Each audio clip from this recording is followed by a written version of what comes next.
Good evening and welcome to today's episode of Boqer School of Government. And it's quite gratifying that we are now at the 13th episode of our masterclass series.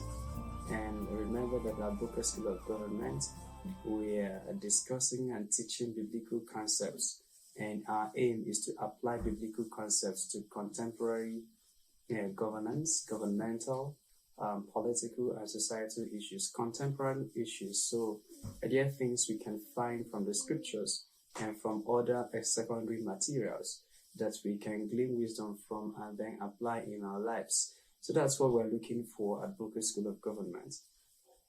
How can we approach the situation we are in now? What kind of responses can we craft? And those responses, can we root them in the scriptures? And then those are some of the things we're looking at. So you would see that operationally, democracy operates a demand and supply pendulum. And for those who want scriptures, I'll quickly give two scriptures. And so if you would take your Bibles to Luke chapter 18. So you have Luke chapter 18 verse 2. There was in a certain city a judge who did not fear God nor regard man. Now there was a widow in that city, and she came to him saying, "Get justice from me from my adversary." And he would not for a while, but afterward he said within himself, "Though I fear neither God nor man, yet this widow troubles me, I'll avenge her." And now see the reason why he is avenging the widow. And he's avenging her lest by her continual coming she weary me. There was in a certain city a judge, a politician, a lawmaker, a senator, a governor, a House of Assembly member, who does not fear God nor fear man. And immediately Jesus is beginning to tell us the consequences of having leaders. That anytime you find leaders who fear neither God nor man, that the end thereof is disaster. And ideally, your leaders are supposed to fear God, because they are supposed to have this inward regulation that tells them after each democratic decision, after each judicial decision, after each legislative decision, that something will tap their chest and on their conscience and say, "You did well." And then after another decision, something else will talk that same conscience and tell them, you didn't do well. So, but the thing is that many of them have successfully numbed that thing that taunts the conscience. And because of that, they do not fear God. And any leader that does not fear God is a disaster waiting to happen. But that's one layer of disaster. You can mitigate that if you can get that leader to fear the people. Because in many of advanced democracies, their leaders don't fear God, but they fear the people. Because the citizens are active, the media will demand of you. The opposition will demand of you. The citizens will demand of you. The civil societies, the groups will demand of you. And so, therefore, they are not acting because they are good. They are acting because of the opinion poll. They are acting because they don't want to lose face. They are acting because if you don't act, you are expected to resign. And so, whereas they don't have a fear of God, their fear of man can compel them to act on behalf of their citizens. The ideal thing to do is to have a leader who fears both God and man, ideally who fears God. But then when you can't get such people in government, the next best thing to do is to insist that they respect you as a citizen and that they fear you as a citizen. And anytime you have a government that does not fear God and they don't regard you, as you undoubtedly have in Nigeria today and in many African countries, then there's a problem. But then it's not just a problem because either of the two equations can land you in trouble. For instance, if you have leaders who fear man but they don't fear God, then you could begin to see a warped society. For instance, in the West, where their leaders fear man and fear opinion poll, they hardly hold a view of their own. And that's why you see many American politicians, if you watch their career between the last 20 years and now, you would see them oscillate between important issues like abortion, gay marriage, and all of those things, pro-immigration, anti-immigration. So what they usually do is because they don't fear God, their opinion or their public policy approach is not rooted on their convictions. Many a times it is rooted on the public opinion poll. So if there are more people in their constituency, if there are more voters in his vicinity who are pro-abortion, they will begin to change, switch, tell you it's about sciences and it's about human rights, and they are pro-abortion now. So if you watch, for instance, the trajectory of the current US president, you would see that he's still a fundamental Catholic. But then he does not agree with the Catholic Church on many of his public policy stances. And he used to agree with the Catholic Church. But then a time came where it became known that if you are going to flag the flag of Democratic Party, that this and this and that must be your views. And it was an opinion poll, I think, that informed his decision to switch from marital values, family life, family values, and he switched to what he is doing today. And so if you have a society where their leaders fear man, then they could be subject to capture. And the glaring example is what happened in the wilderness, where you had that their political leader, maybe they call him the leader of the opposition, Aaron, had been mandated to move them a golden calf. And so you have that now. Because he's afraid of the people, he molds them a golden calf. And again, you will see that on many accounts, when the chief priest wanted to arrest Jesus, the Bible will say that they couldn't because they feared the audience. Now they can arrest Jesus and kill him. They don't fear God. But then they were afraid of the audience. So in many of the instances, they will plot how to kidnap him at night.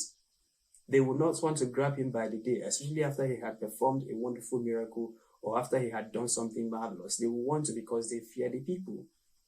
But this fear of the people can mislead their leaders, because many times the popular voices or the most, it's not even the popular. For instance, in America today, there was an opinion poll I saw. Less than 10% of America are gay. Less than 10. The good 90% of them are not. But then the thing is this, that there is this eloquent minority, tyrannical minority. They are eloquent, they are not shy in communicating their goals, and they are abrasive and sometimes abusive about it. So they are in the minority, but they always shouting, they always making the most noise. That in fact, sometimes many people in the majority say, because of fear of controversy, I don't want them. So because you could be cancelled, especially in this cancel culture, if you don't agree with them, they can picket you, they can come to your house, they can throw something at your house, they can cancel you, they can attack your kids. There is no end to the kind of inconvenience they can put one in. And so you see that majority are, I will not say, they have refused to be outspoken about their beliefs. And because of that, anytime you have a government that just fears man alone, that government is susceptible to being captured by the popular whims and caprices of the most eloquent segment of the population. So if pro-abortion shouts the loudest, because the government wants to stay in power, wants to stay in favor, and so if they feel that these are the guys that are exerting the most pressure, they will yield to them.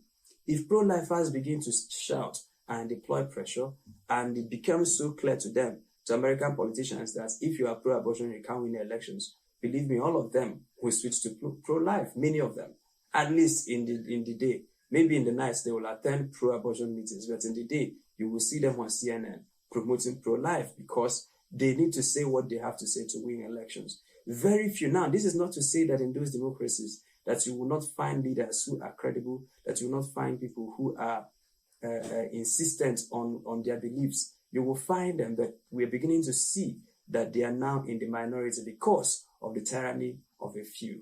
So the government that fears man must first balance it by being afraid of God. Because the Bible would now say, high priest, should we listen to you and disobey our God? Because many a times a government official will find himself in a position where the popular wishes of the people, where the most popular thing to do, where the most popular thing to say may be at variance with what his conscience says about it. And in those cases, the recommendation is to stay with your conscience. But then, if you have someone who does not have that conscience, all they will do is to, in any given conflict, they will stay with the people because their fear and their loyalty is with the people. And so it is within this framework. I can give another scripture, but then we will maybe come back to that, where we find that democracy operates a demand and supply pendulum. That this woman will only get justice if she demands. And so if she does not demand, it's assumed that she loves what she's getting. And so anywhere you see democracy working, it is not working principally because of the supply side guys. And who are the supply side guys? The supply side guys are your office holders. So in a democracy, you have three distinct arms of supply side of governance. So the people who supply executive governance are your executive governors, the presidents, the chairpersons of local government areas. In the case of the president, his ministers and other appointees. In the case of the governor, the commissioner and other appointees. In the case of the local government chairman, I think they also have the PAs and all of those things. Those are the guys you find in the supply side of the executive democratic governance. If you move into the legislative governance, the people you find at the supply side of legislative governance are your lawmakers. In Nigeria, we have two chambers, the upper chamber and the lower chamber, the Senate and the House of Representatives. It may be slightly different for my brother Mubanga, who is coming from Zambia. But then the people in the parliament, whether it is unicameral parliament or whether it is bicameral parliament, those are the people whose responsibility it is to supply legislative governance. And these people usually don't work alone. They also work with the civil service, the parliamentary civil service, and they also work with their legislative aides. They work with their other appointees. So those are the people you find in the supply side of legislative governance. Then on the supply side of the judicial governance, you find your judges, your justices, your high courts, appeal courts, magistrates, and all of those things, from the lowest rung to the highest. And you're not just finding your Supreme Court justices there, you're also finding the bureaucracy around that. So from the president to all his appointees, to the governor and all his appointees, to the local government chairperson and all their appointees, to legislative governance, to the lawmakers and all their your dependents. Whether you are talking about the federal lawmakers or the state lawmakers, all of those are people you find on the supply side of legislative governance. And then when you come to judicial governance, you find your judiciary and the civil service. And in all of these things, the civil service is also included. So civil service can function in democracy, in legislative governance. Civil service can function in democratic executive governance. Civil service can also function in legislative or judicial governance. So I want this to be clear that the people you find at the supply side, these are the people who say, we want justice. It is now the judiciary that is left to interpret what the law says, whether there was 25% in Abuja requirement or not. We want bridges. You're now talking to the president or maybe the governors.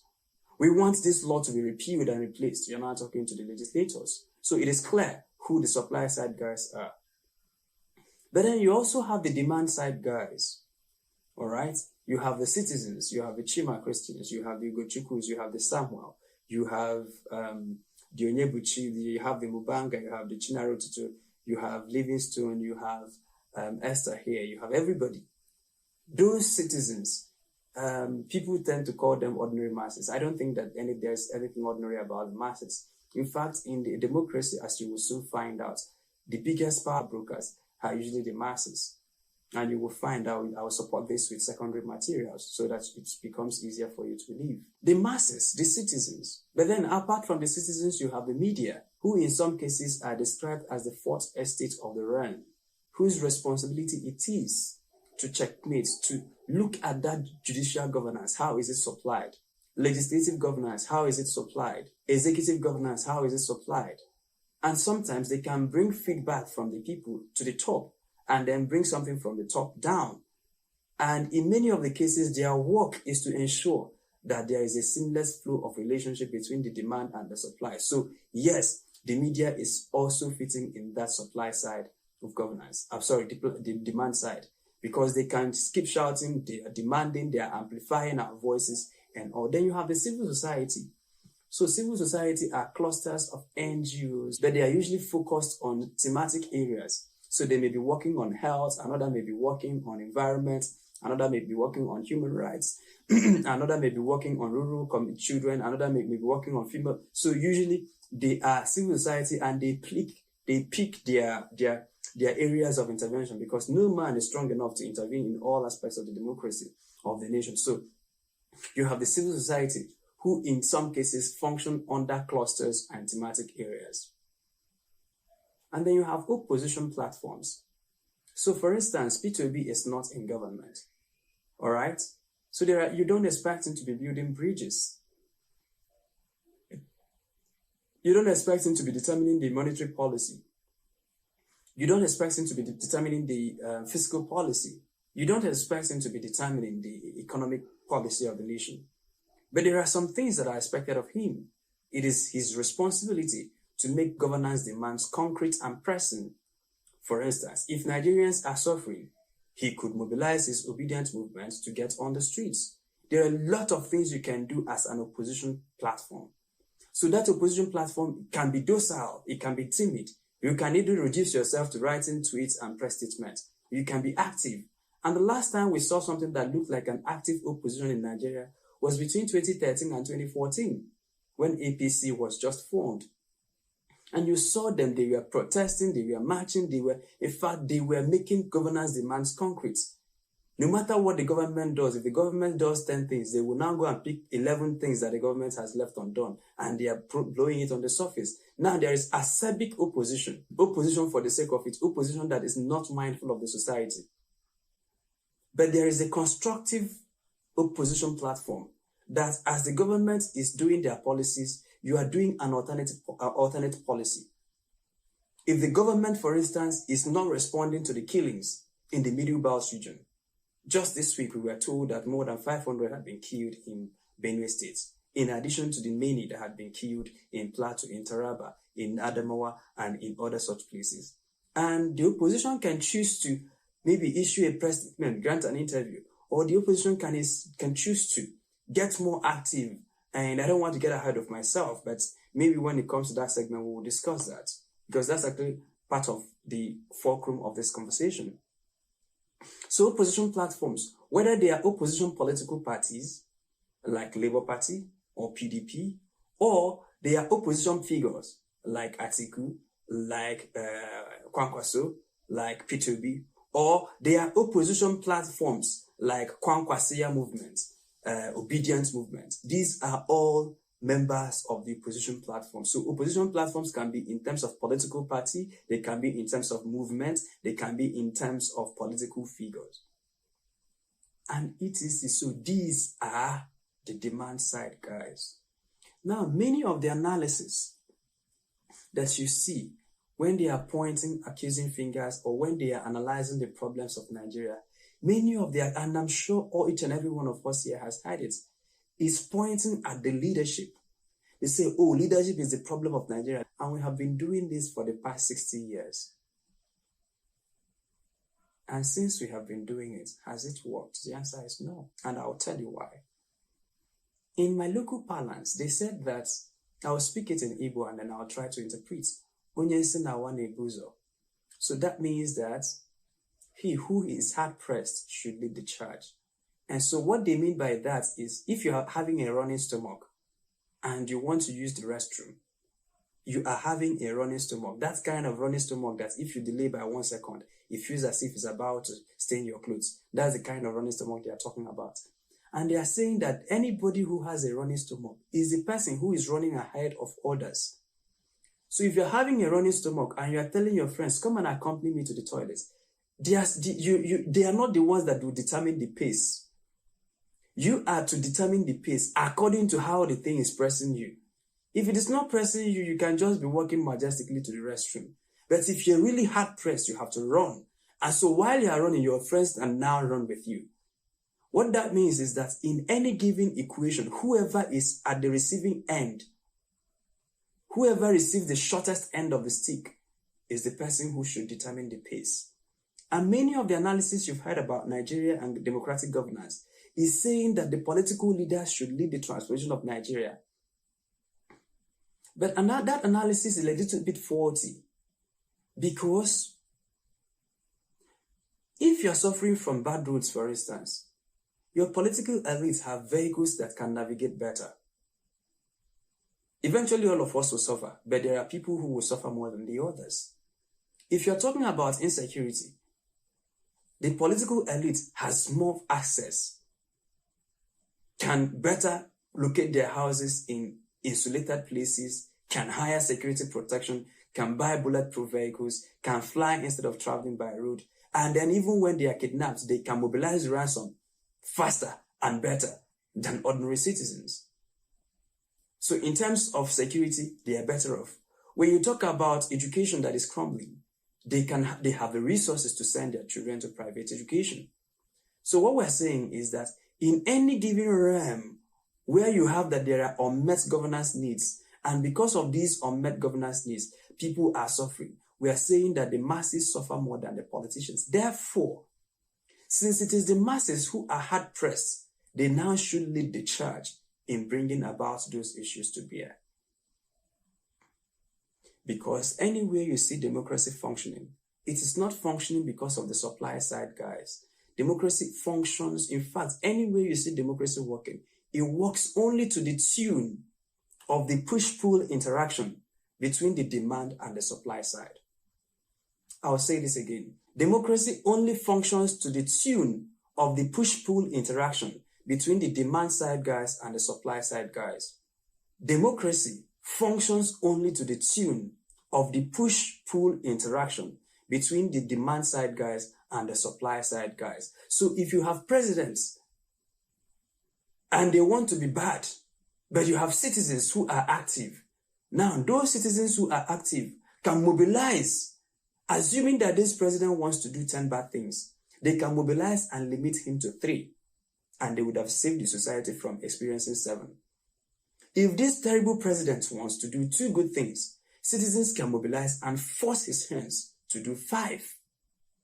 So even in the worst of governments, including the government that fears neither God nor man, the citizen has a power that they can use at any day and at any time of their choosing.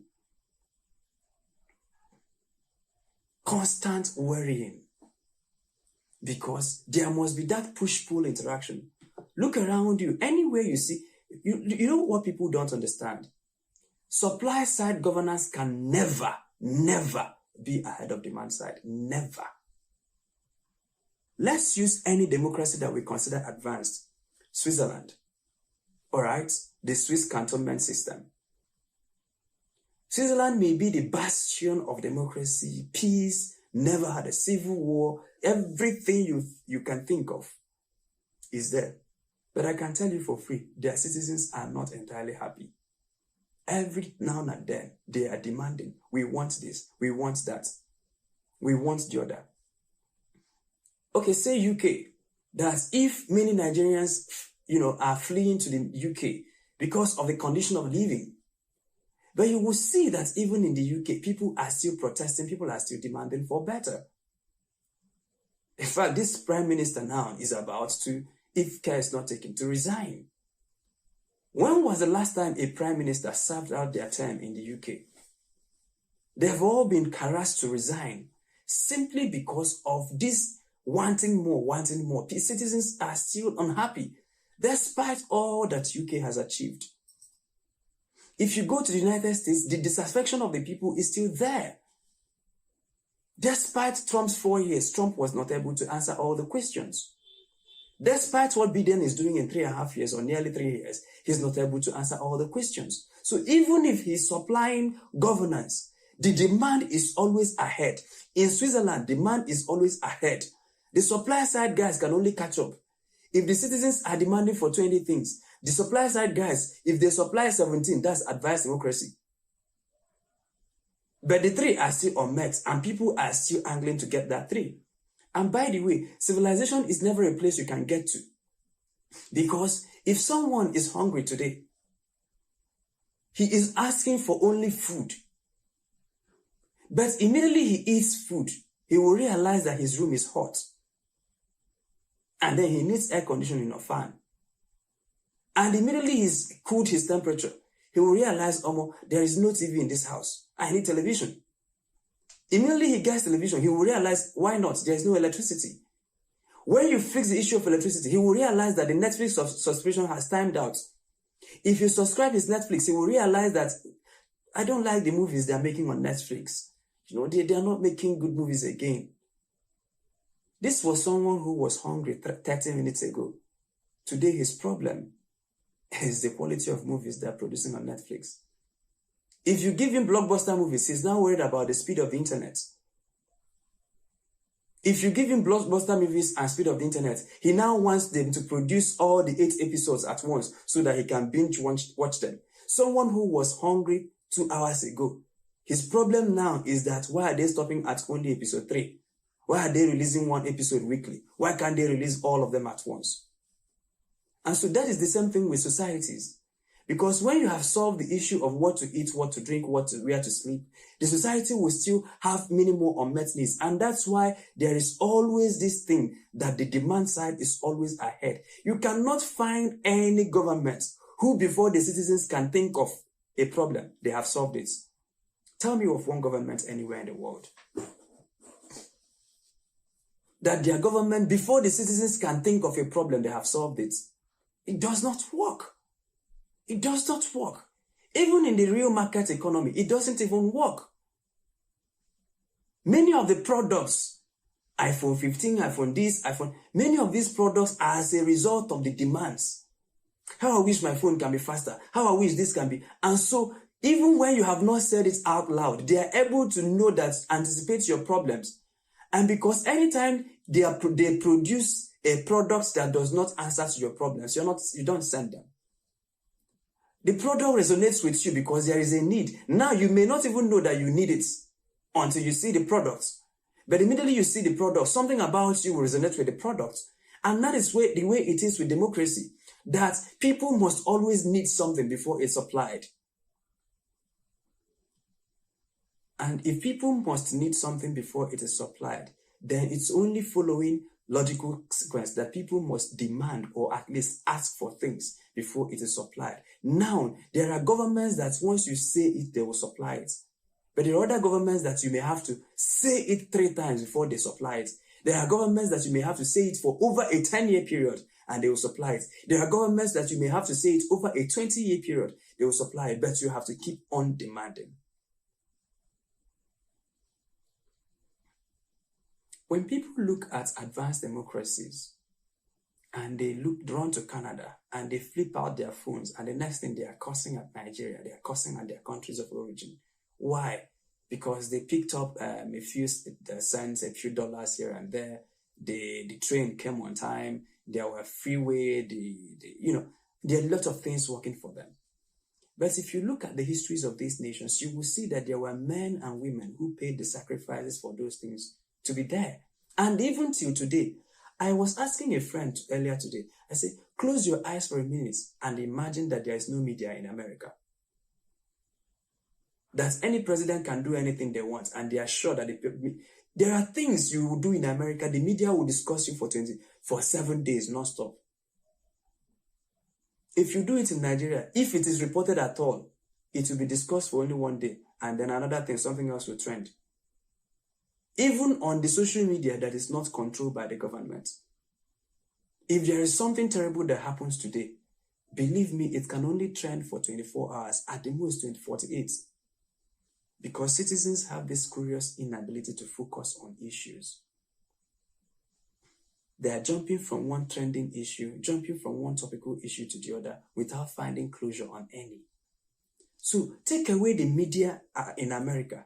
Take away the civil society in America. Even with their present level of development, if you take away the media and active citizens, what will be left of the country?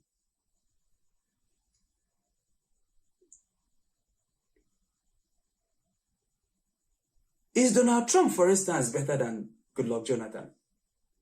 Ask yourself.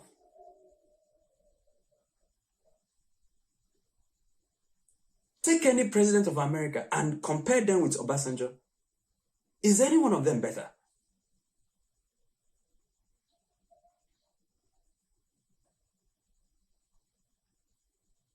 If you bring Donald Trump or Joe Biden into the Nigerian system, where he can do anything and get away with it, believe me, he will do it. And so you will see that their democracy is thriving not merely on the benevolence of their leaders, but on the consequences. So there are things they will do. The citizens will pour out on the streets the next day. They will keep writing, calling their law, recall this lawmaker, recall him. They will keep being active. And so the question is this: if we have seen that active citizen participation, active demand side is an important component of democratic governance, can we now begin to train citizens? And that's why we're here. Can we now begin to train citizens on how to demand for better? And that is where we will come to our topic. And then, even when the push comes through the haze, even when people now believe, okay, yes, the only picture people see of citizen-led societal transformation is a revolution. It's because we have said that the transformation of the society can be citizen-led. They can also be leadership-led. But then the best model is a healthy interaction between the citizens and the leaders, where the citizens will be ahead of the leaders. So it's just like the horse dragging the cart. The citizens are the horse that drag the cart. They are the ones that say, we want this, we want this. Then this we want may not always be in form of protest. And we will discuss some of those ideas in the next couple of minutes. But the citizens and the active demand side must be active. So I find that in many advanced democracies, that they have an active citizen participation, that their demand side is firing well. People don't know this. If you see the amount of lobbying that goes in before a bill is passed in the United States, the amount of lobbying that go, even before they sponsor a motion, ordinary motion, let alone bills, the many advocacy groups, the many lobby groups that will have to pressure people before a motion is passed. In Nigeria, you don't have those active citizens. You don't have those lobby groups. You don't have those pressure groups. You don't have those civil society groups. You don't have those individuals.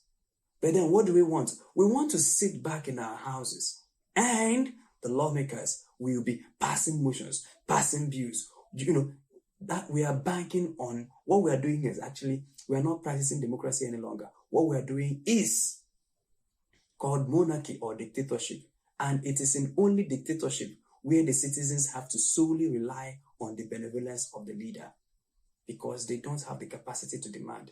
In democracy, every citizen has the capacity to demand. Every citizen has the capacity to demand. Whether or not they choose to demand is their own making. And so if they do not get because they did not ask, remember, ask and you shall receive. Knock and it should be open to you. Seek and you will find. Apply that thing to your democracy. But many people want democratic doors to open, but they don't knock. Many people want to find good governance, but they don't seek it. Many people want to receive good governance, but they don't ask.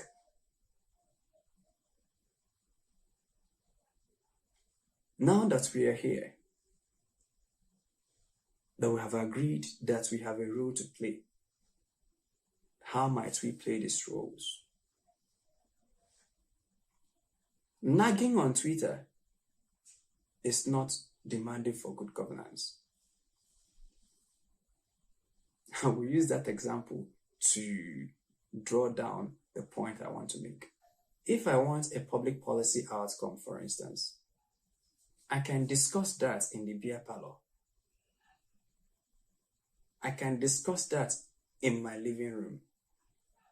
I can discuss that at the marketplace. I can discuss that in the plane. I can discuss that in our church.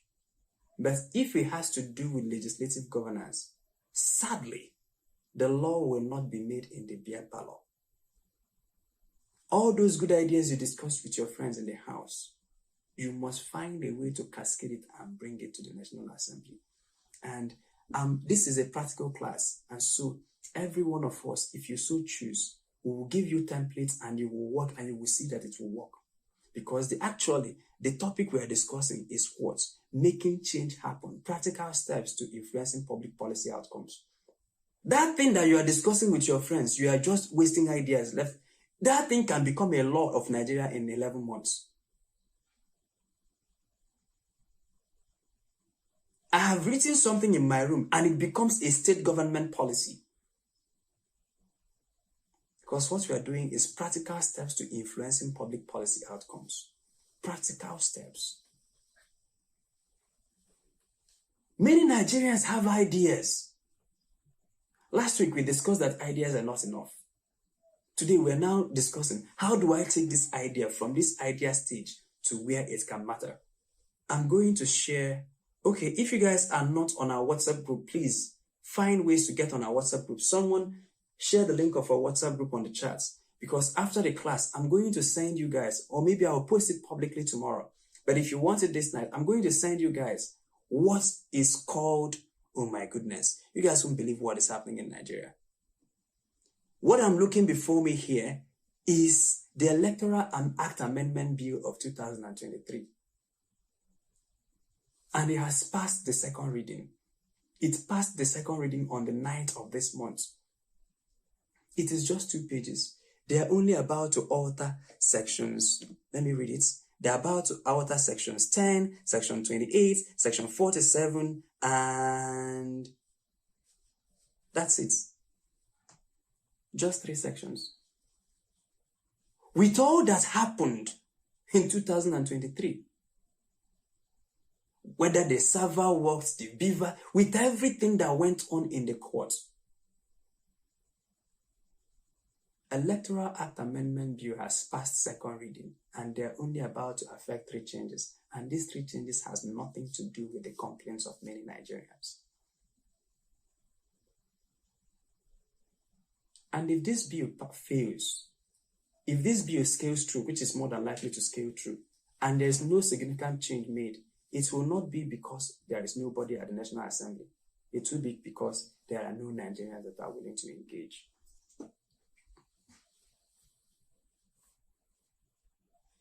All those things you discussed with your friends, the server was shut down, the this was that, if I want INEC chairman, let this person, you are discussing it in the wrong place.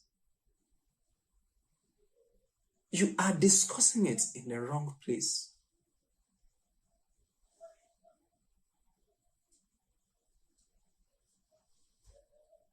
That same discussion, if it is discussed in the National Assembly, chances are higher that it may be considered for passage. And the ideas the Lord has graciously given to you can become laws. And so I will tell you stories of how I've influenced a few public policies and then show you how you can do it.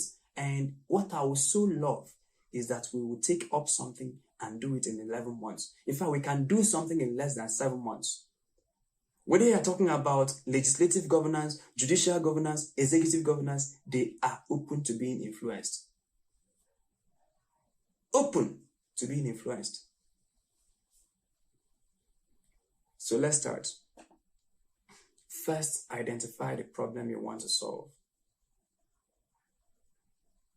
First, identify the problem you want to solve. Nobody has the capacity to solve all the problems in Nigeria. No single person, not P2B, not El Rufai, not Chima Christian, not Godia, not anybody has the capacity. In fact, once you attempt it, you will kill yourself and die because you are not God. And so, how do you identify problems that you want to solve? 1, I'll give you the anecdote of passing through this. Just pass through the streets. I call it what? Passing through the streets. So, if you pass through these streets that I'm talking to you about, it's a metaphorical street, but I want you to see it with your mind's eyes. So, if there are 10 of us who pass through a street, chances are higher that we will see 10 different things. So one person may notice, why is this gutter? The gutters are dirty, the grasses are unkept everywhere. So come on, I hope reptiles and insects don't breed here. So the person is seeing clogged drainage, refuse disposal issues, and reptile, insects, and he's seeing a possible public health hazard. Another person will pass and will notice that, why are the children running around? It should be 9 a.m. They should be in classes. And the person has noticed in that same street, the person has noticed high rates of out of school children. Another will notice in the streets, why are these boys smoking? And he will notice that there is a lot of gangsterism, there's a lot of cultism going on, and he has this burden and he has this passion. Why are these boys like this? Why is there no mentor, no active mentorship, no passive mentorship, no opportunities? Why is there bloodletting, gangsterism, smoking, and all of those things? Another will pass that street and notice that their girls are wayward. By age 13, they have started being sexually active. By 18, a good number of them have kids at home, out of school, out of wedlock. And this person is passionate about the women, the young women there, that they seem to be giving to immorality. Another will pass through the streets and will notice that there is high divorce rates in the streets. Why are the men beating up their women? Why are there single parents everywhere? Another will still pass that same street and will notice that the internet speed is low. So as long as we keep passing the streets, we may be noticing different problems. And any problem you notice while passing the streets is a problem that is calling for your attention. Because while I was noticing that the reptiles were taking over the streets, it does not negate that there were girls there who were running wild. I saw them, or maybe did not see them. But there is something in me that resonates with that, trying to clear up the drainage for everybody. Now, the person who noticed underage children, out of school children, it is not as if he did not see the elder, but maybe something has convinced him, look, these ones are gone. Let us try to catch them young. But another is saying, those ones, we can still rehabilitate them. So any problem you find yourself noticing, and begin to notice it now. Stop being a generalist in Nigeria, and that's what you have. You have a lot of functional generalists. In the morning, Wike will slap Fubara, and their experts are discussing Wike Fubara. In the afternoon, Wigwe will die, and their helicopter investigation experts. In the evening, 300 people will be killed in Plateau, and all of a sudden, they are security consultants. Before you know that, Elabaye of the BB Niger will do something, and all of a sudden, they are professors of BB Niger. So they just don't have focus. There is no way you can notice all the problems. In fact, focus is called closing your eyes to the other problems and stay on the one that resonates more with you. So pick one issue, pick two issues, pick three issues, pick 4, 5, depending on what you can handle per time. But in any given year, I'm working on 5 issues. So this year, I can tell you the 5 issues I'm working on, and I can tell you the public policy outcomes I want to get out of these 5 issues. Now, these 5 issues, many of them, at least about 4 of them will not be solved in a year. But there are specific milestones that once we accomplish, I will say, yes, we did it. So we're working on credible census Nigeria. We're working on electoral reforms. We are working on mobilizing broad citizen participation in democratic process. We are working on regional advancement of the Southeast. And the most prominent, which I believe that many of us here have seen, is that we're working on the insecurity in the Middle Belt region. And some of these problems, believe me, will not go out in 1 year. But then we have the resilience and the fortitude to know that this is a long distance journey. This is a marathon, not a sprint, rather. And that we're willing to give it. And then in those giving, we have, this is what we want to accomplish by March. This is what we accomplished by June. This is what we accomplished by November. In our 11th month, this is what, so we have chosen 5 key issues. And that's why even if,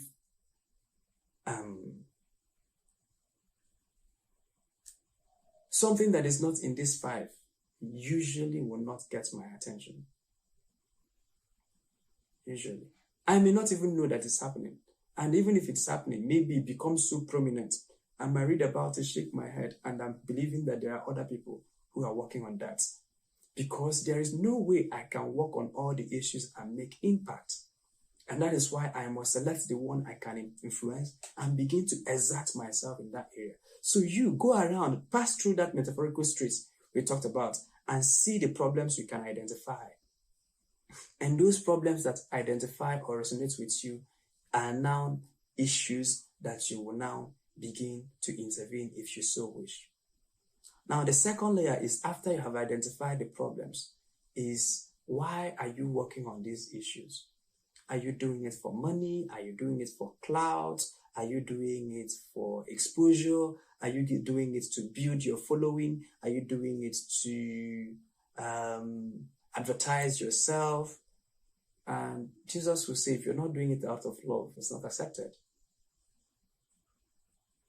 That's why you see a lot of activists. They don't genuinely care for the people. The outcomes they are pursuing, they are not interested. Once you look at their profile, they might be doing what looks like good. But you will know that what these guys want to get out of this is publicity.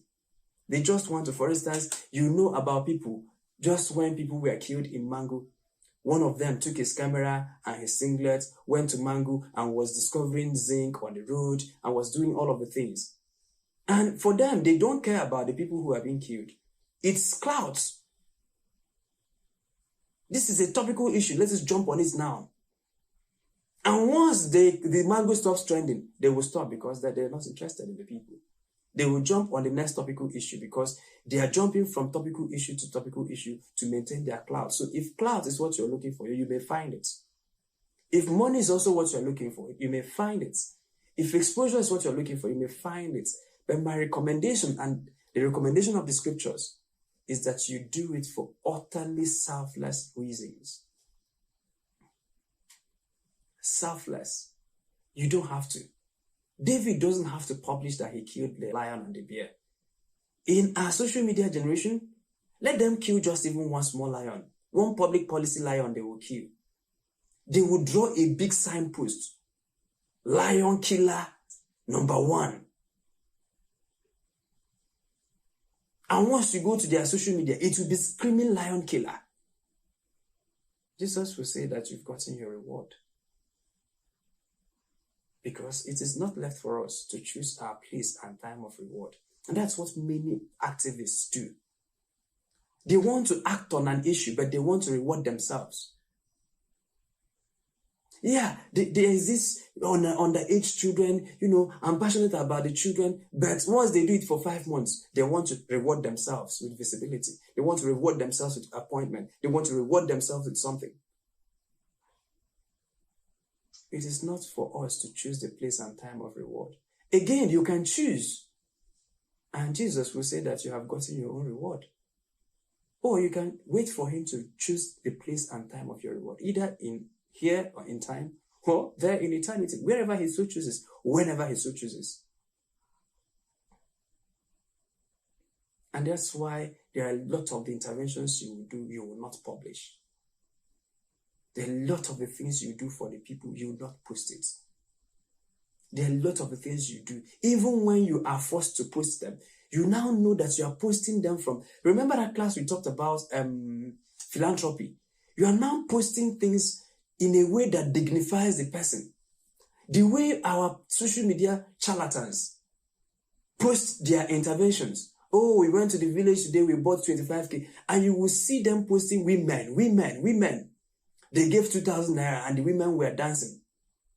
And I asked them, if it is your mother, will you do it? Is this the way you give your mother something? Oh, by the way, this thing has even happened that if people buy cars for their parents now, they are posting it. For their own parents. Imagine that your parent gave you school fees and he posted it on Twitter. And he's making a video of you where he's giving you your school fees. And he's doing an Instagram live. I just gave my daughter school fees now. My daughter is a very good daughter. And they're pretending that they're doing it. I just bought a house for my mother.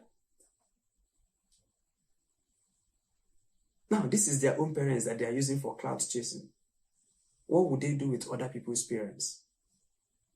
What would they do with other people's parents? So, whatever it is that you're doing, it must be from the selfless point of view. If it's not from the selfless point of view, it might make a few impacts, but people usually end up finding what they're looking for. And that's why a lot of your activists turn out to be huge disappointments. Because when they started, they have an ulterior motive, but they can conceal it for years. Satan can be patient. They can start off as, I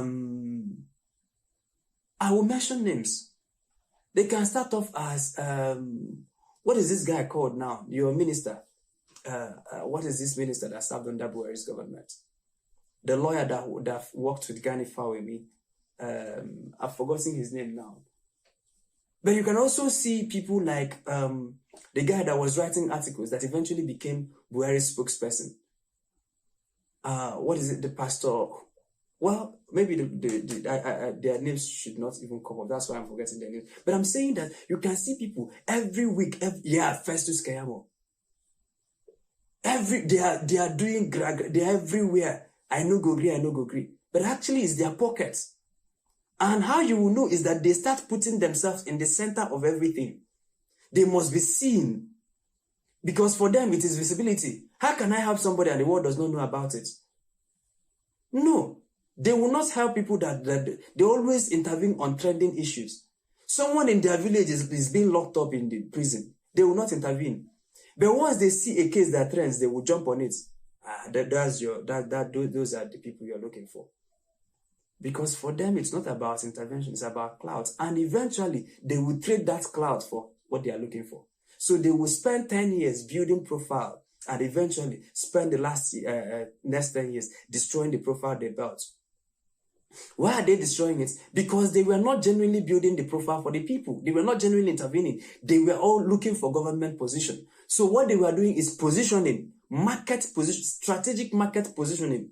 So they can give a few women 10,000 naira each. It's strategic market positioning.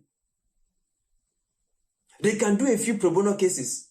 It's a strategic market positioning. They can, raise a few kids in the slum. It is strategic market positioning. And a lot of us, sadly, are into strategic market positioning. And so when they're talking about underaged kids, school dropouts, whatever their favorite lingo is, they don't genuinely care about those people. For them, it's an opportunity to cash out. It's an opportunity to be popular. And this is the bane of activism. If you go to Nigerian civil society organizations, it's a mess. It's a mess that many of the organizations are not interested in actively intervening. They are just interested in designing projects and programs around the problems. Not interested in solving the problems. Just creating activities around it. And be just giving reports to their funders. Chikena. Sometimes they will not even do the activities. They will just create receipts around the activities. And they are the people holding your government to account. And they are the people that will soon find themselves in government. Look around you. Many of the activists that ended up in government, how did they fare? However they fared in government will tell you that what they were looking for in the first place was not for the people, it was for them. And so they can use activism as a ladder. So because many of them cannot afford to make money, because there are people who make money and they use their money to buy political power. There are people who are accomplished intellectuals, they are the best in their field, and because of that, they are well sought after, and they can use that to go get political power. But there are people who know, look, I'm not a particularly good lawyer. I'm not. But you know what? I can make noise about it. And that's why that many of your activists don't become like them. And we're not training you to be activists. But we're saying find a problem and solve the problem for the right reason. Now, when you have found a problem and your heart is right, it is not enough. You now begin to study this issue. Because this problem we find in this, why is it happening? And who is responsible for solving it? So, why is the problem? First, have a theoretical understanding of the problem. Understand why the kids are dropping out. Understand why the streets are unkept. Whatever it is that you want to intervene. And I would love each and every one of us to take this seriously. And in fact, maybe in 2 months, we can even start achieving results in less than 2 months. If you understand the problem theoretically, then you now begin to design solutions. Now, I think that this thing will work if it works this way. You now have solutions because you may have done comparative analysis when they had this issue in the United States, see what they did. When they had this issue in Sokoto, see what they did. This other community were having these issues, see what they did. And so when you have done the comparative analysis of the problem, and you now have instant plates that you think can work, the next thing to do is, who are the stakeholders? Who do I need to talk to, and how do I need to get to them? And I will share this, maybe publicly for the first time. When we started researching about the census last year, or the last 2 years, we saw mind-boggling things. We saw that the census was a fraud. We saw that the census, in fact, one of the key things they wanted to do is to permanently damage the middle belt. Because as you would know, these killers are killing and overtaking people's lands. And that thing that they planned to do under Boqer was not just a population census, it was a population and housing census. And so, from their guidelines, they will not be counting those houses you see on television that were burnt. But the new Ruga settlements around those houses, they will be counting it. So they will come to a village that Idoma people used to live in. But now, the Idoma people that used to live in this village are now in IDP camps.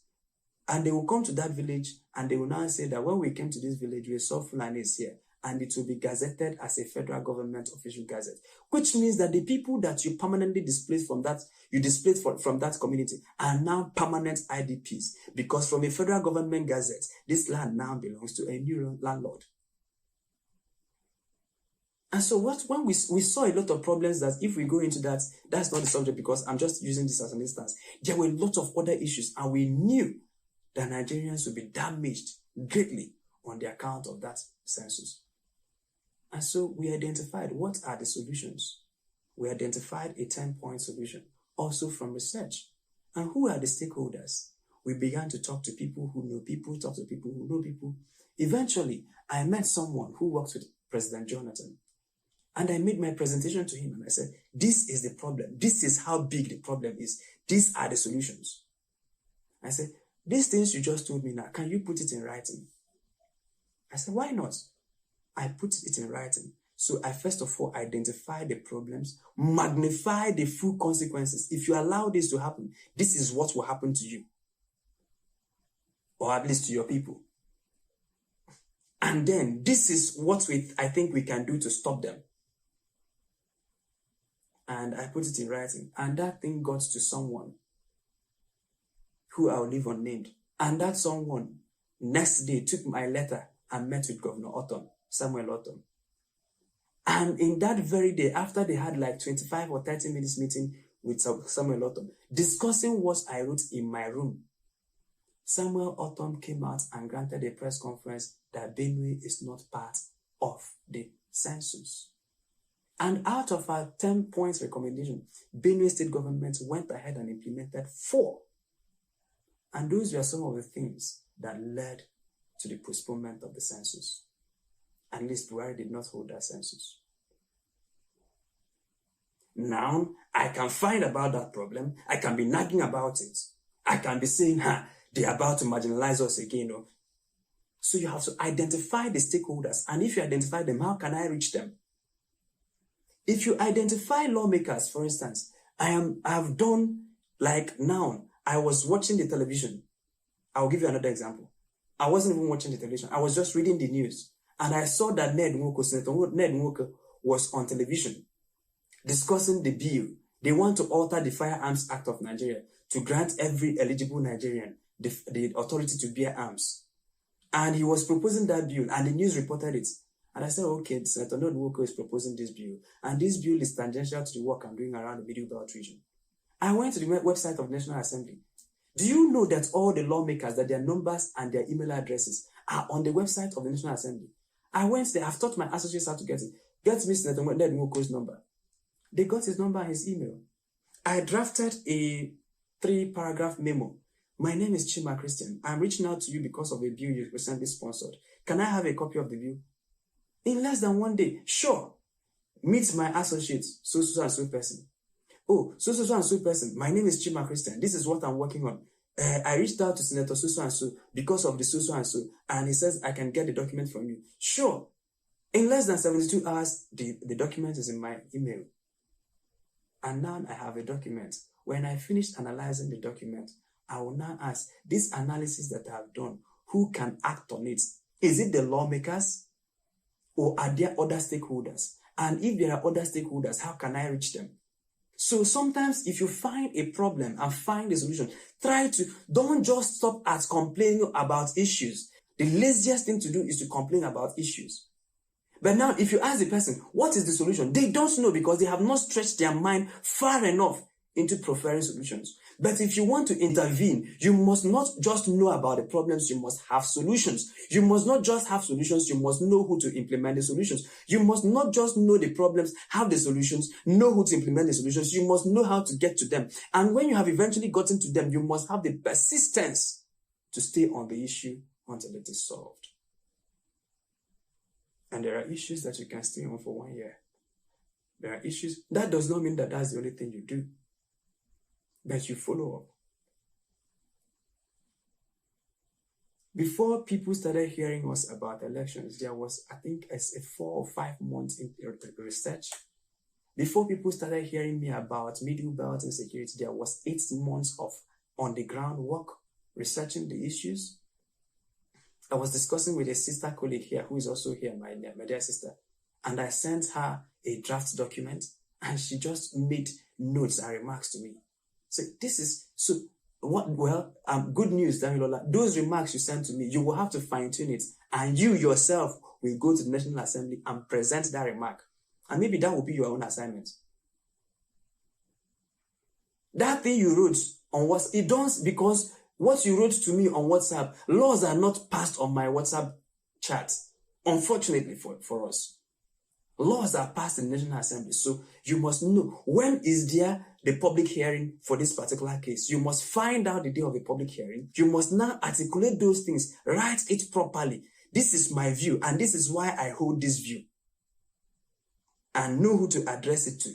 And then you may have to make 10 copies of it to the Senate Committee on Electoral Reform or to the House Committee on Electoral Reform. And when they acknowledge your mail, they will invite you to come and talk about it. And many Nigerians can discuss in their sitting rooms, discuss in beer parlor, discuss in marketplaces. None of the participants of this group now, people who are hearing this, in fact, if you are doing it, you did it out of ignorance. Any issue you know about, don't nag, don't complain. Deal with it. Find the stakeholders. I was discussing with a friend of mine, an accomplished engineer. And he told me, Chima, they just made me the chairperson of my kindred. Well, kindred, for those who don't understand, is cluster of people. It's I don't know what other name do. Okay, you guys can Google kindred. All right. So he was made the chairperson of his kindred, and his kindred, there are 83 families in his kindred, 83, people in his kindred. And he's saying, one of the problems we have in this kindred is water supply.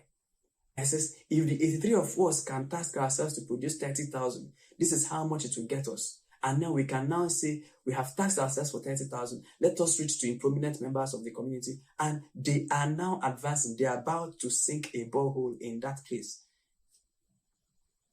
Because not all the problems you call the government. For instance, a market that is prone to catching fire can say, okay, we have a market union leadership here. Can we buy a water tanker? Can we put some reagents in it? Even if it is these water tankers that they use to do water supply in the villages, can we hire 4 young boys or 8 young boys who will be working at shifts so that when there is any skirmish in these markets, they can quickly address it while waiting for the fire service to come in? All right. Can we standardize cables? You see, if you go to markets, the way they wire the electricity like mad people. This person is tapping electricity from this person is tapping electricity. So you go there, you see all manner of wires, no standardization. And eventually one of those wires will spark and will waste billions of resources. If they say this is the standard wire measurement, if you must get electricity here, these are the protocols, these are the safety protocols. They can insist on themselves to implement safety protocols. And so wherever you are, at the market level, at the local level, at the town union level, wherever level you're operating from, you can intervene. Do you know that on any given issue, you can write your legal opinion and send it to the court? You can write a legal opinion. This particular case is is being adjudicated in the Federal High Court of Maitama. This is what I think about this case. And you write it properly and send it to the judge of the High Court in Maitama. Now ask many Nigerians, how many Nigerians have written legal opinion before? Very few, if at all. How many few knows that it's even a possibility? Very few. But you know what? When the judges read that judgment, you will see them on TV. You will see them on social media. You will see them. They are now expert judges. How many people know that they can write? Okay, look at what there are a lot of work we are doing. There are about 4 or 5 public policy issues we are pursuing at the National Assembly. And people don't know this, that I can have a discussion in my room today with my wife. And in less than 10 days, you will see a governor saying the exact things I said to, because I have so convinced him to say it. Now, if Chima Christian says it, it may not have that much of impact. If Chima Christian convinces a governor to say it, it may have more impact. So that's why we saw us intervening around the COVID-19 policy of Anambra State. No credit. We're not doing it for money. We're not doing it for clout. We're not doing. That is why you must be willing to, because there are some issues you can't take credit for. You can't. Oh, that day I would have been the person in front of the camera in Benue State. Doing what? Allow the governor. He's the governor. If really that's Chima, you say that your interest is on protecting the people. Now, whether it is the governor that got the credit or you, it does not matter. The focus is on getting reprieve for the people. Once you have gotten it, move ahead. The Lord who sees will reward in secret and in open and at any time of his choosing. There are a lot of public policy issues we've intervened on that Nigerians will never get to know. They will never get to know. They will never get to know. I know of politicians, very influential politicians. I've written to them and said, what are you doing about this issue? This is what I think you should be doing. And the next thing, they're tweeting about it. Now, I will not say I wrote that tweet. No. I will not say I was the one that told him to say it. His words carry power. Much more than mine. And so if what I want is the activity, and that's why some of us here will now have to write public policy and give it to governors to implement. Don't ask them for any pay. Don't go looking for appointments. Don't go looking for contracts. Do it for the people and give to them. We must begin to create conscious citizens who don't just know how to intervene, but they do it for the right reasons. Many times, once someone writes something, they are looking for appointments. Once someone gets close to government house, they are looking for, oh, do I tell you about what we did with Anambra government or with several? It's been several, documented. Several. And never for one day will we ask them for contracts. In many of the states that I've gone to, never slept in their hotel, never drank their water. All public policy issues. Last year, Google was summarizing, you know all these things Google do. They summarized all my flights for last year. There's no flights you will see me on and they will take pictures and post. To do what? I can easily hire someone. Come and take pictures where I'm arriving, where I'm having a handshake with the governor, and I can post it now, and people will know that, wow, the ministry is moving to the permanent. You won't see it. It's not necessary. And many of the instances, those cloud chasing will impede on the work you're doing because you are making noise about it. And because you are making noise about it, the opponent or the goal you are pursuing may suffer on the account of you making unnecessary noise about. So if you have to be quiet, be quiet. If you have to be subtle, be subtle. If we have failed at all of this, we can now start shouting it on the top. So anytime you see me coming to the public to shout about a public policy issue, many of the times it is because that we have finished with the stakeholders and we feel that they are not doing anything. Then we can now say, let us tell Nigerians to see if there will be any last minute efforts. And then after I have told Nigeria, we can go to bed relaxed that we did our best. That's how we saw how the elections will be rigged. And we started telling the stakeholders. Eventually, we started shouting. Many of the issues we've intervened in. And this is how to do it. Identify the problem and become the solution. The goal of this class is not to have people who hear, but then to also have people who can do. How many of us can commit the next 4 or 5 months to say, I will identify one problem and I will try to become a solution to it? Thank you so very much for your time. At this point, we will ask that anyone who has something to ask, something to add, something that they need clarifications on, should please either send a chat or unmute their microphones or raise their hands and make their contributions before we call it a night. Yes, please. Hi, good evening. Thank you very much for the session. And I also am in line with this. Want to put in every effort I can, do whatever I can, rather than complain. I want to do everything I can do to ensure that at least a problem is solved, a solution is preferred. Oh, thank you. Thank you so very much, Ms. Peace. And if you can, have you identified any problem? Is there any problem that sticks out his head for you? Well, I would say there are a lot. I mean, from daily interactions, but especially in line with that's what I do, which is recruitment and real estate. So there are, and I may not want to go into details now, but definitely they are. And I'm already working on them or discussing them definitely with Mr. Livingston. Okay, beautiful. So what I'd ask you to do, since we are not few, I think we have about 9 or 10 participants here. I can choose to work with each and every one of us individually.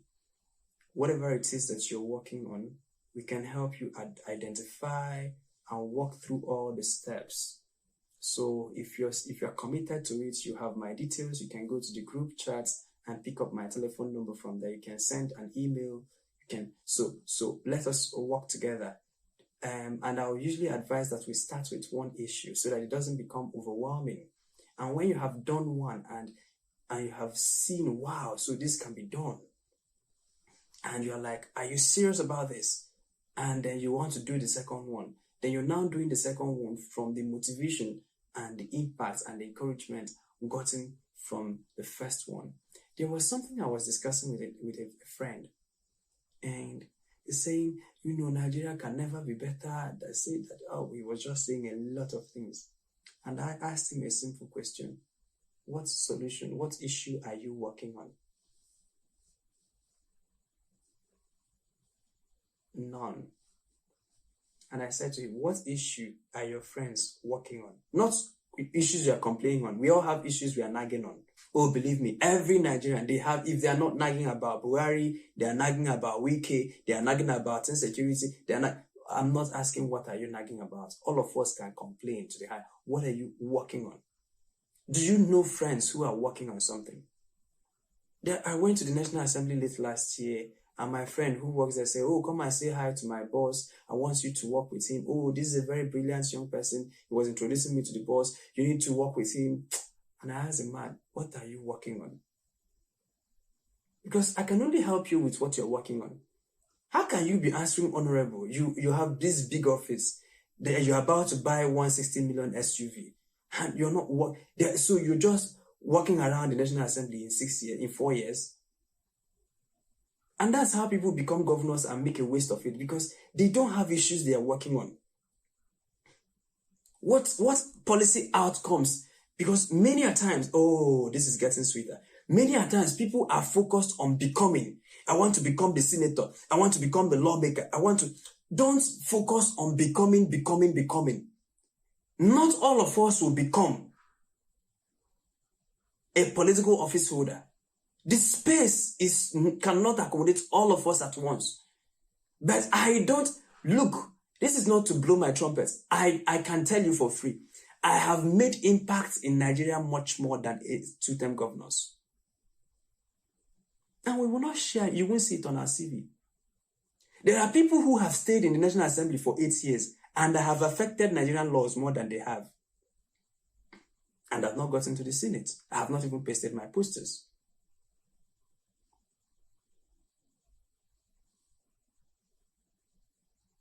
on the account of just wanting to do something. There are two critical laws we are working on changing this year. It's a public space, I will not discuss it publicly. But we've had several meetings with the chairperson House Committee on that particular issue. And we are pushing with every zest to change those laws. And what I've found out is that many of these people in offices, sometimes because they are too busy or because they didn't come into office the right way, they don't have the time to think through issues. That's why when you see governors make some decisions, this is getting better now. Because one of the issues that is holding Nigerians back is this issue of they know what they are doing. In my interaction with many politicians, I found out that they don't know what they are doing, sir. Many of them don't have a fundamental understanding of the problem they are trying to solve. They don't. And so they are just, don't mind the big SUVs. You see, a big car does not make someone a big man. Yeah, you are the executive governor, but that does not mean that you now have this solution to our problems. And so if I have solution, if there is an issue, for instance, on real estate, where Ms. Peace is working on, she knows a lot about HR and real estate. And no matter who you ask the governor, she can school you on that area. And if she has something that is well crafted, this is the problem. This is how it can be solved. And this is the benefits to you.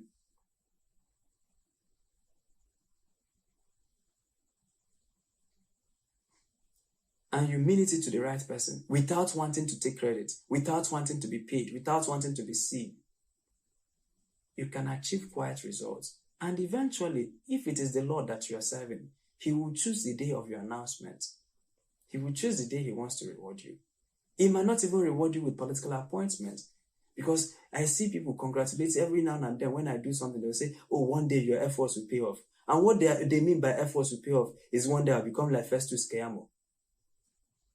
I have government appointments, but my fundamental principles are now turned upside down. That's not, we have rejected several appointments. Rejected them. On more than 2 occasions. You say, this is not what we are looking for. Work for the people.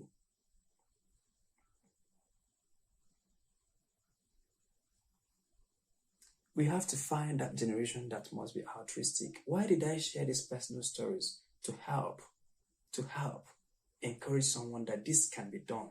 This can be done. This can be done. The people in government houses are not connoisseurs of ideas. If you have ideas, it might not even be people in government houses. Some of the problems you will find, it might be even village heads. It might even be traditional rulers. It might even be this. And when you get there, of course, you will meet opposition. Maybe I should say this and then bring on the next person to ask their question. The person who is saying to me, Chima, I'm not voting again, the one I voted, what happened? Ugo, please hold on for a minute. The person who is saying, Chima, I'm not voting again, the one I voted, what is happening? That person is applying for visa for the 7th time. This is his 7th visa application. He has not given up. But he voted only once and gave up. Chima, we did answers. What happened? But he's in his 4th business. Last year, he was doing graphic design. Today, he's doing website design. Tomorrow, he's doing social media marketing. And none of them has worked. But he's willing to keep working on it until it works. But says, we did, I no go agree for 2 minutes. It didn't happen. Don't forget all the resilience. Nigerians have a lot of resilience, but they have it in their private affairs. How can we hack this resilience we have to work for us corporately, to work for us as a collective? And so, when you have written your public policies, when you have engaged, don't think that you will just make one PowerPoint presentation and you will live happily ever after. Sometimes, I get happily ever after. Other times, you meet stiff opposition. But you have to stay, you have to have that tenacity, especially when you are focused on the people, when you see the faces of the women whose land will be taken away from them if we don't intervene. When you keep seeing those faces, no matter what difficulties or challenge you meet, you keep waking up wanting to surmount them. Yeah, thank you, Chima. First is to commend you for a very insightful presentation. I've personally benefited from the illuminating comments you've made. I want to point out particularly your analogy about the interplay of supply and demand side of governance. You cited how this has played out in other climes and how it has also helped to moderate the outcome of democratic practice in those societies. I am particularly worried about how this same dynamics between the supply and demand side of governance keeps, how both sides of the divide keep playing out in Nigeria. It would seem that over time, because of the unique way the Nigerian society has been configured, it would seem that the collective voice, that is meant to demand good governance from the powers that be, it will seem that it has been supplanted by parochial, sentiments and entrapments. So if you look at the current dispensation, where perhaps it has become indisputable that, look, what we are getting from the corridors of power in terms of dividends of democracy is a far cry from public expectation. Yet it would seem that everybody has been cowed into silence and nobody is able to muster the appetite or courage to, ventilate any dissenting voice. And that is partly because most Nigerians they will first look at who is the president, where does he come from? Is he from my ethnic stock? So even if the person is a thief or a criminal, I will rather identify with him, and let him run out his turn, and so on. So from that side or segment of the country, you will hardly get any voices of dissent or, any strong collective demand for a better deal from the government. And I'm saying this because if you look at historical antecedent, I know how most notable Nigerians went as far as, some of us remember pointedly what happened during the days of the Ojota protest and so on. It even became a carnival. And now it would seem that all of those voices have been silent, possibly because the powers that be currently are from their own side of the divide. So my worry or question is, how can we strengthen the collective voice, in such a way that it will be able to place a demand on supposedly democratic leadership so that we can be able to extract the better deal from a government? Thank you so very much for that. I will say three things to you. One is the interplay between Saul and David. Number two is people choosing how they want to die. And number three is on democratizing activism. One, the Saul-David interplay. Number two, people choosing how they want to die. And number three, democratizing activism. So let's start with the first one. You ask the questions. Where were the eggheads we saw in Ojota? Where were the people who occupied Nigeria? Where are they? You know their names. I don't have to mention their names. And even beyond that, people are asking, where are the fathers of faith where Christians are being persecuted? Where is that? Adeboye, where is it? Pope John Paul, where is this?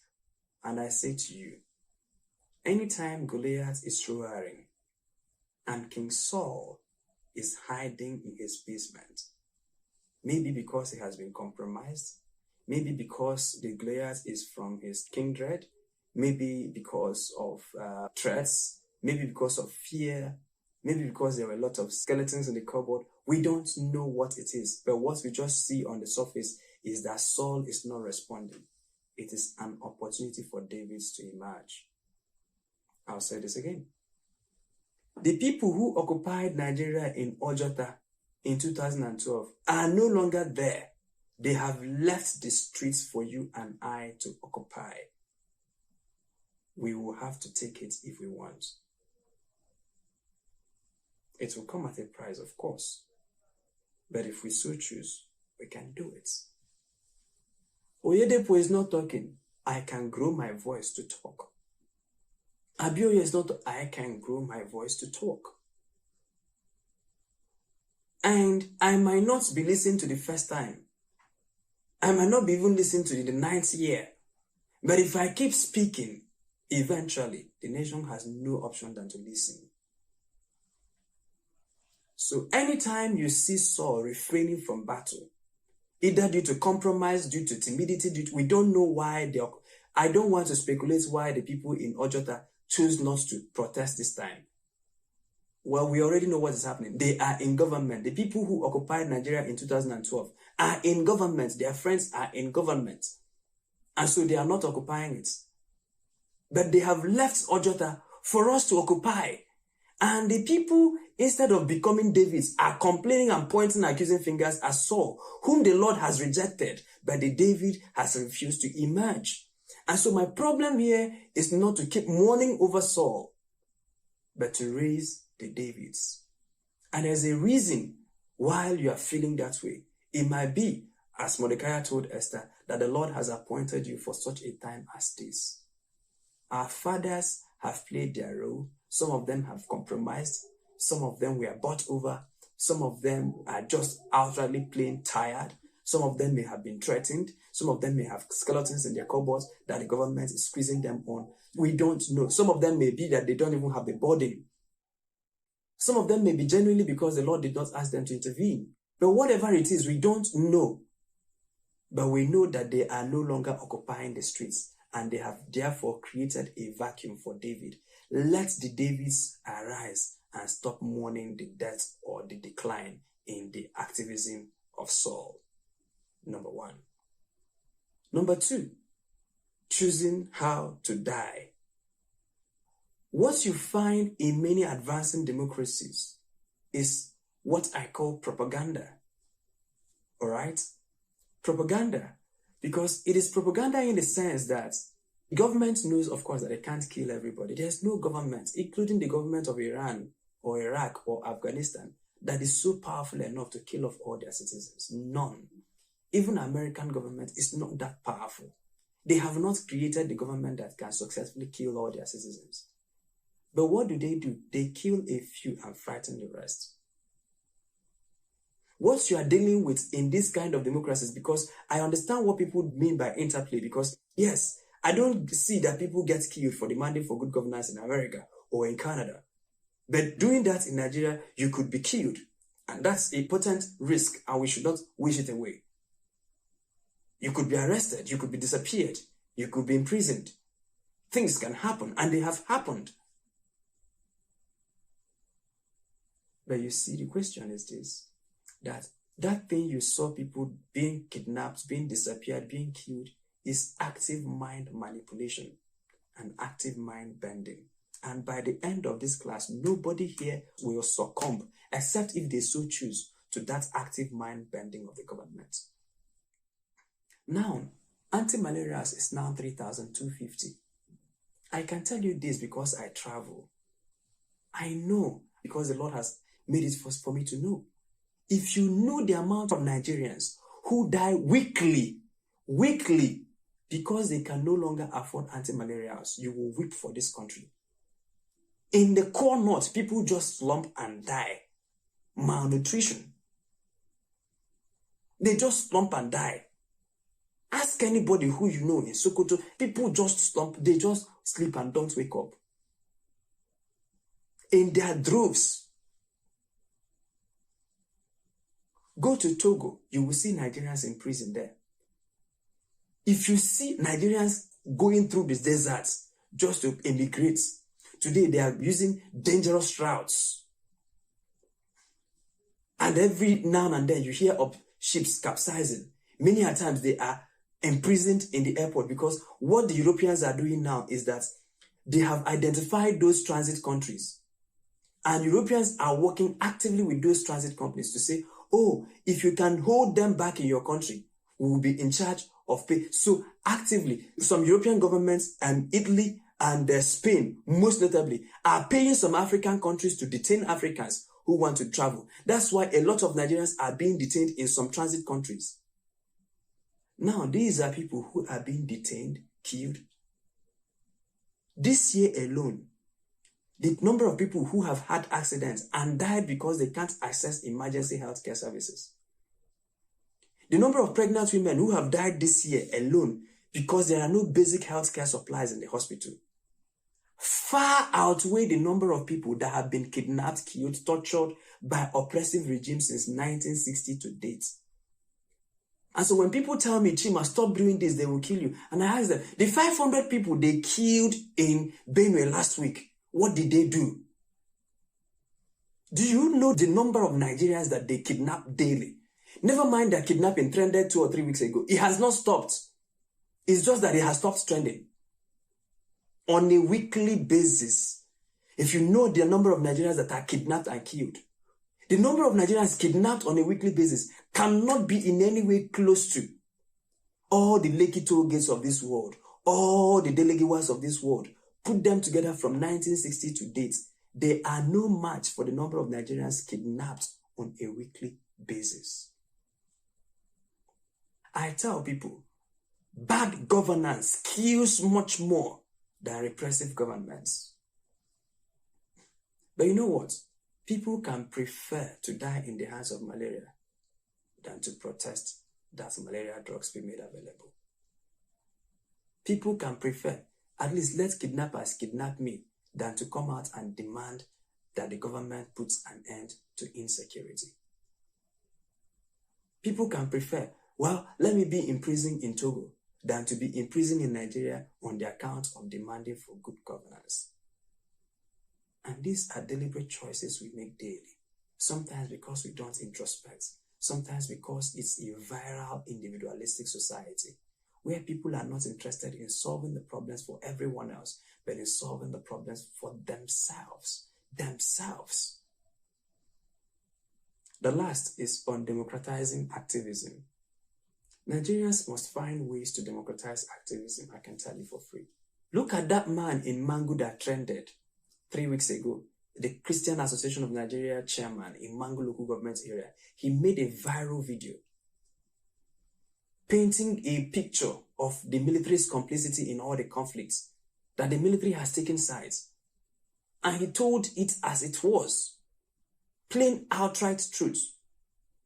And after that, the man was silenced. We don't know whether the man is still alive. But what we know is that the military, first of all, debunked what he said. Eventually, the military invited him for questioning. But we know that usually before the military invites you for questioning, they would have arrested you. And then they can put out in the media that they invited you for questioning. The few people that dare to stick out, the rest of us who are not that bold can find ways to support them. You might be retweeting their content. You might be sending them resources, so that it is not the same person that is researching, that is doing all the business, that is responsible for footing the bills of his research. So everyone else wants to do their private business and to do their private. I don't want to have problems with governments. But you have seen the people who want to have private business, they stand the risk of being killed, kidnapped.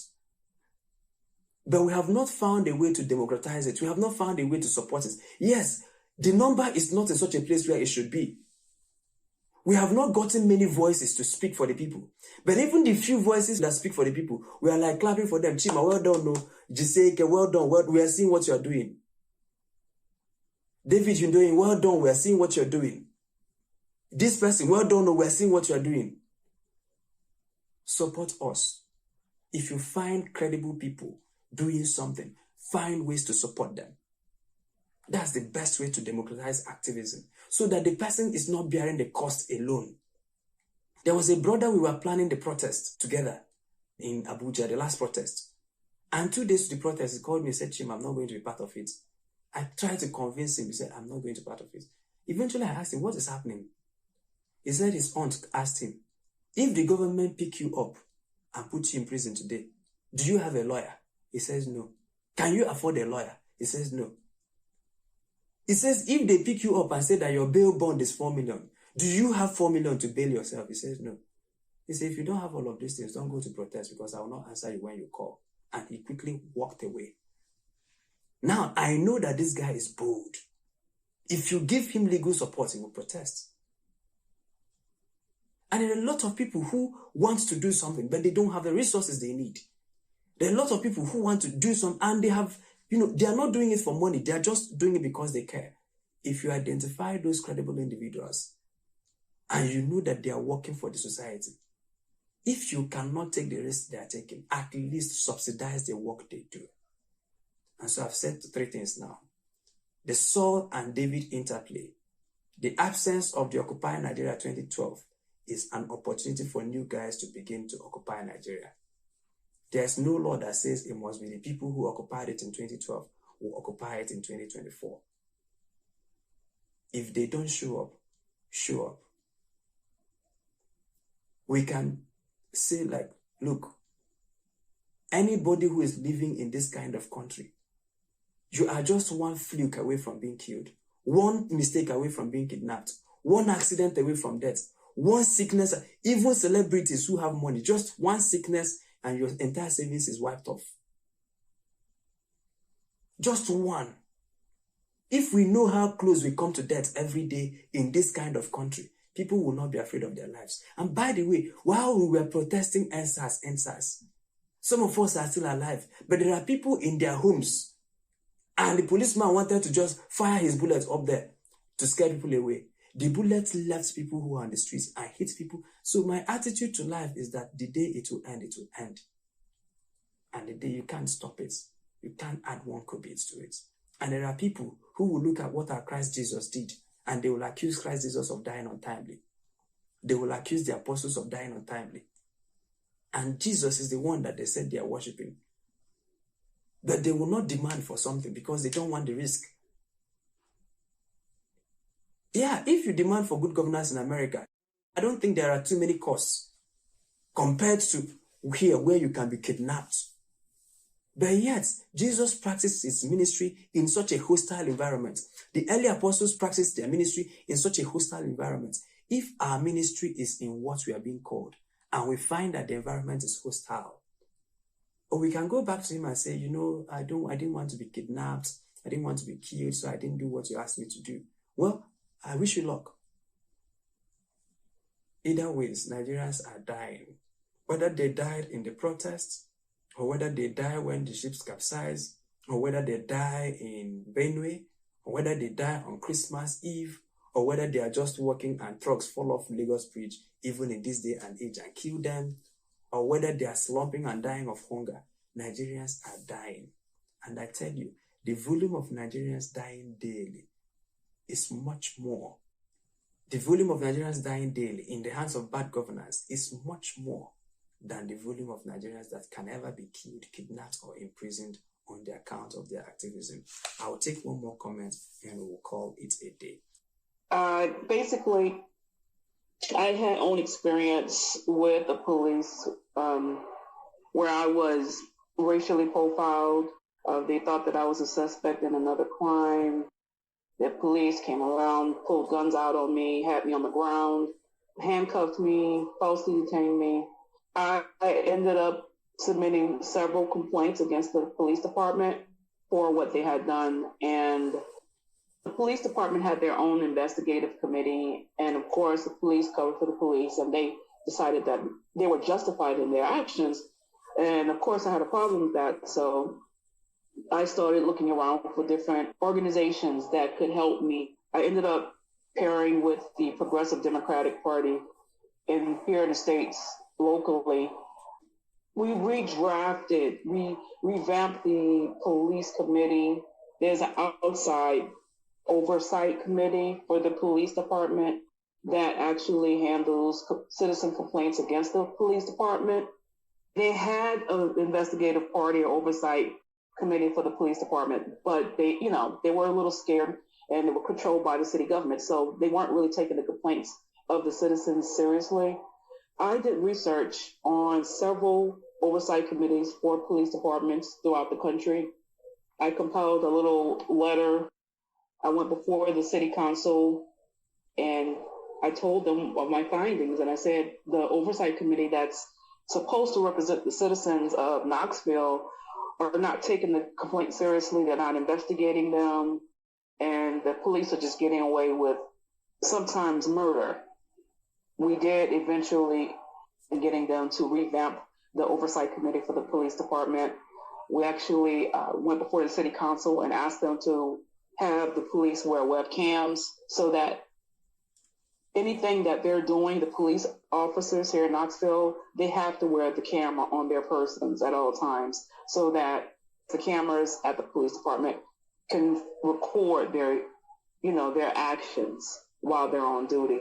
And so I have experience with how oversight committees should be run. If there is oversight committees there in Nigeria, I'm not sure. I imagine it's just like within the actual department itself where the people investigate their own police officers. But if anybody is interested in what my findings were, I'll be more than happy to, link up with you. Thank you so much for that. Thanks to everyone for the contribution so far. I'm interested in several policy areas or several things. So rather than trying to waste time thinking, okay, I like this one because this, just pick the lowest hanging fruit and do it. And then the next one comes. And as we go along, things get fine-tuned. Right. I mean, some people have already figured out exactly what they want to be talking about consistently. I'm not so much of a one focus area person. So you're a functional generalist instead of a specialist. Yeah. Exactly. Jack of all trades. All trades. Well, master of some. We will get you to focus. You will still be the jack, but you'll be doing one trade per time. Yeah, exactly. That's the thing. It's part-time. So It's jack of all trades, average at some, master at some, like that. That's perfect. Yeah, but one at a time. So yes, I actually thought about it, as you're speaking, and maybe I'll just pick that up and do it. I'm so happy that from this class, you're going to be working on some public policy issues, Dami, and I'm willing to work with you on that. And then I'm already seeing you celebrating the day your ideas will become law in this land. And you will see that you can indeed have a discussion in your sitting room. And in 11 months, the discussions you had with your friend is now the law governing the whole nation. It's possible, it's doable, and we'll get it done. All right, so thank you everyone for coming around. I will implore each and every one of us to take this week to find problems we want to solve, and then we can come back next week. Apart from doing our regular Boqer school, we are doing active work on the ground so that it's not just a school where we talk, but it's a school where we learn and we implement. Make mistakes, of course, but then we iterate on those things and keep implementing. So our goal is to raise functional leaders, whether they lead at the societal level or they lead in the business, wherever they are, but they are leaders doing something and impacting their societies. So thank you very much for attending the class. We will see you in the next one.